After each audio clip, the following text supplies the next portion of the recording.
وہ اسلام آباد میں ایک پیر صاحب کھڑے ہیں، مقتدی مرید ان کے سامنے ہیں، تے او پیر صاحب آخر او فلانے دی بہن نو گال کڈی، بہن دی۔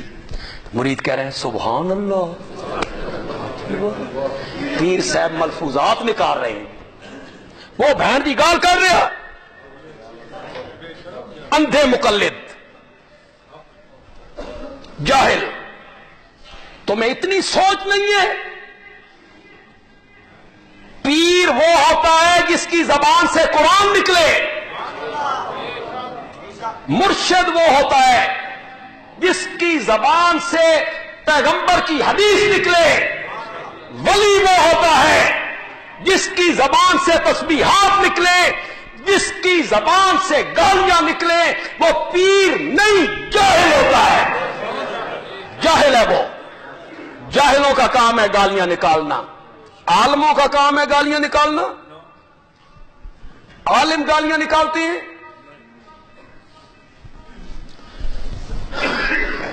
نام کن کا لیتے ہو؟ آمنہ کے لال کا۔ عشق کا دعویٰ کس سے کرتے ہو؟ آمنہ کے لال سے۔ زبان کس کی بولتے ہو؟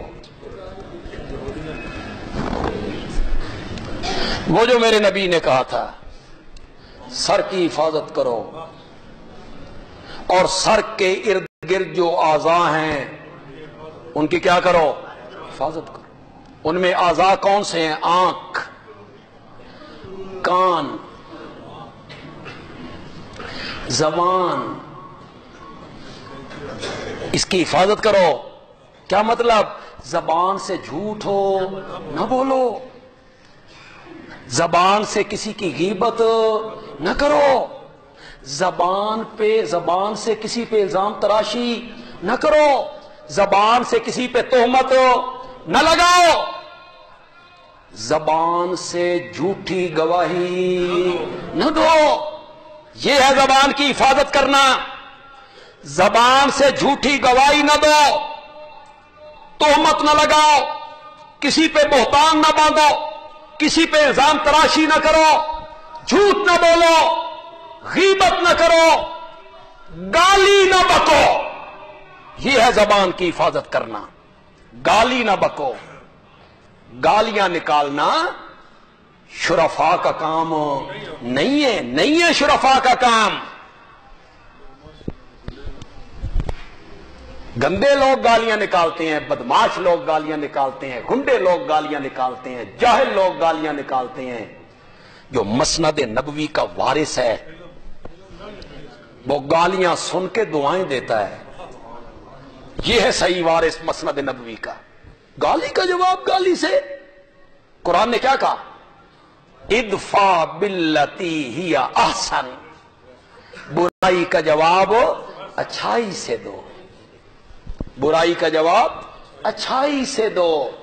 آگے کہا کہ یہ من عزم الامور ہیں۔ عزم الامور کا کیا معنی ہے؟ ہمت دے کام۔ اور خدا دی قسم ہے بڑی ہمت دا کام میں بے گالیاں سن کے، یہ ہر ایک کا کام نہیں ہے، یہ ہر ایک کا کام نہیں ہے۔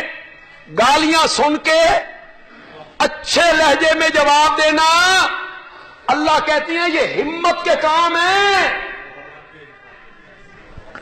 حضرت شاہ اسماعیل شہید رحمت اللہ علیہ دلی کی مسجد میں واز کر رہے ہیں۔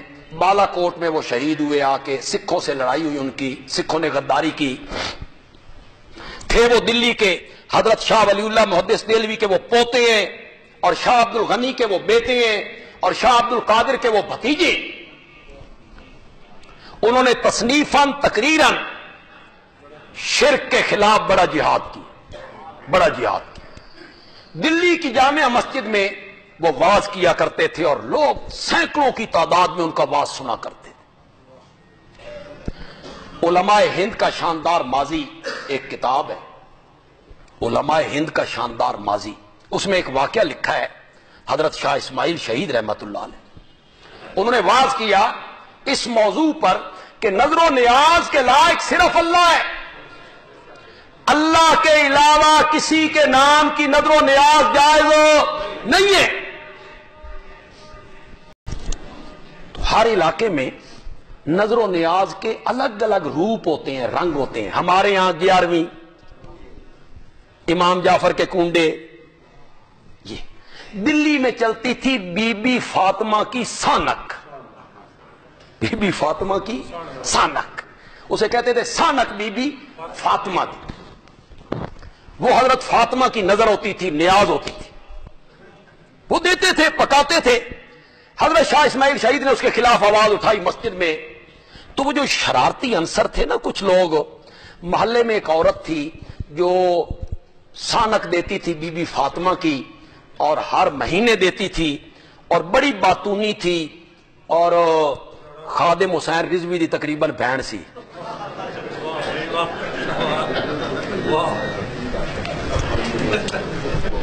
اس کو جا کے کسی نے بتایا کہ وہ دیکھ شاہ اسماعیل شہید مسجد میں واز کر رہے ہیں اور بی بی کی سانک کے خلاف بول رہے ہیں، تے تو دینی ہے. وہ آئی جناب، بازو چڑھائے اس نے کہ میں دو ہاتھ کر دیا شاہ اسماعیل شہید نال. واز ختم ہو گیا تھا، شاہ جی سیڑھیاں اتر رہے تھے، وہ سیڑھیاں چڑھ رہی تھی. اس کہ تو آکھیا بی بی فاطمہ دی سانک حرام ہے، تو کہتے ہیں. شاہ اسماعیل نے ایک جملہ کہا، ذرا غور سے سننا وہ جملہ. شاہ اسماعیل شہید نے کہا میں نے نہیں کہا، بی بی کا بابا کہتا ہے.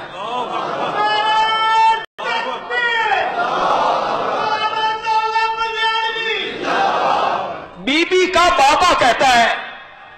بس کیا اثر تھا، وہ عورت کہنے لگی اگر بی بی کا بابا کہتا ہے تو صحیح کہتا ہے، صحیح کہتا ہے. شاہ اسماعیل شہید کو لوگ تنگ کرتے ہیں، مخالفین، الزام تراشیاں، گالیاں. ایک بندہ اٹھ کے کھڑا ہو گیا تقریر میں نے سنا ہے آپ حرامی ہیں.